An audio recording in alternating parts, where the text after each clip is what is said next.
जवाब बेहतर तरीके से इम्तियाज साहब दे पाएंगे क्योंकि वो और यहाँ के एमपी है और हमारे महाराष्ट्र के प्रेसिडेंट है, तो वो आपको जवाब दे सकते हैं। आप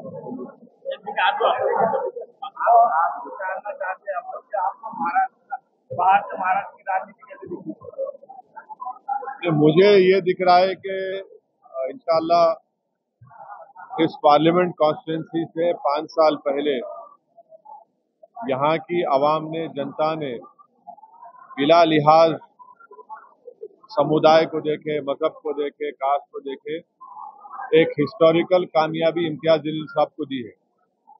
और मेरी नज़र में इम्तियाज जलील साहब ने बहुत बेहतरीन तरीके से औरंगाबाद की जनता की खिदमत की, उनकी तकालीफ को, उनके मसाइल को पार्लियामेंट में उठाया।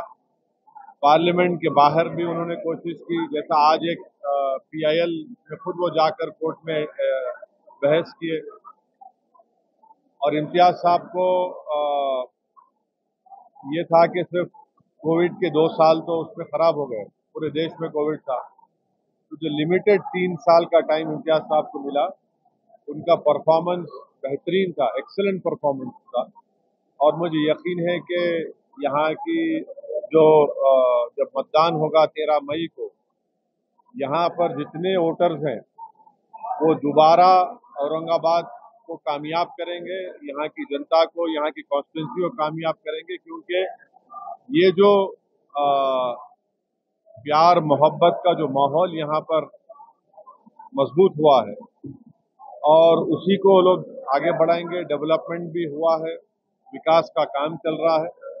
मुझे यकीन है कि दोबारा इस पार्लियामेंट कॉन्स्टिट्यूंसी की आवाम इम्तियाज जलील साहब को अपना MP बनाकर उनको कामयाब करेगी, क्योंकि दूसरी जानिब जो पार्टीज है वो उनकी जो राजनीति है वो नफरत के ऊपर बनी हुई है। वो गलतफहमी फैलाना, गाली देना, दिलों को तोड़ना। इम्तियाज साहब उसके ऑपोजिट में काम किए, तो मुझे यकीन है कि इंशाअल्लाह अच्छा नतीजा आएगा और दोबारा इम्तियाज जलील साहब इस पार्लियामेंट कॉन्स्टिट्यूंसी के जनता के MP बनकर पार्लियामेंट में उनकी नुमाइंदगी और उनकी आवाज बन। पार्टी अपना उम्मीदवार डिक्लेयर नहीं कर दिया भाई, इनके पास जो है ना बॉन्ड का पैसा है, हमारे पास गरीब का साथ है, बस मजलूमों का साथ है, बस सच्चाई। हाँ, वो उनके पास भी है ना, बॉन्ड है उनके पास। हाँ, वो अभी हमारी फिक्र करना है। पहले हैदराबाद, औरंगाबाद, किशनगंज जहाँ के हम लड़ रहे, पहले हम कामयाब हो जाना। अभी सुनिए, ये हमारे को कामयाब हो जाने का है, कामयाब होने की कोशिश करेंगे। और रहा सवाल बीजेपी को रोकने का, तो यकीनन हम बीजेपी को रोकेंगे। कम्युनल फोर्सेस को रोकने का काम हम ही कर रहे हैं, हम करते रहेंगे। हाँ, आप जैसा साथी रहने के बाद पार्टनर की क्या जरूरत हमारे को।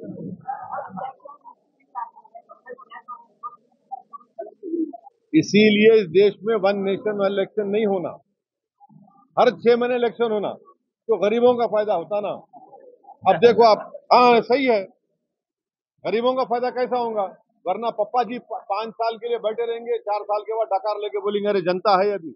अब चुनाव है तो पेट्रोल कम हुआ, डीजल कम हुआ, गैस कम हुआ। और 1 नेशन 1 इलेक्शन भारत के संविधान के फेडरलिज्म के खिलाफ है। इसके खिलाफ भी हम खुद जाकर वो जो कमेटी बनाई गई थी प्रेसिडेंट कोविंद साहब के, हम जाके बोले ये गलत है। आप कैसा विधानसभा, पार्लियामेंट, जिला परिषद, म्युनिसिपैलिटी, म्युनिसिपल सारे चुनाव एक साथ करेंगे? भाई, जनता के मुद्दा अलग होगा ना। जैसे यहाँ पर पीने का पानी का मुद्दा है, नेशनल में नहीं होगा। विधानसभा में करप्शन होगा, नेशनल में कुछ और होगा। तो 1 नेशन 1 इलेक्शन करा के तो पूरा बेसिक स्ट्रक्चर के खिलाफ है ये।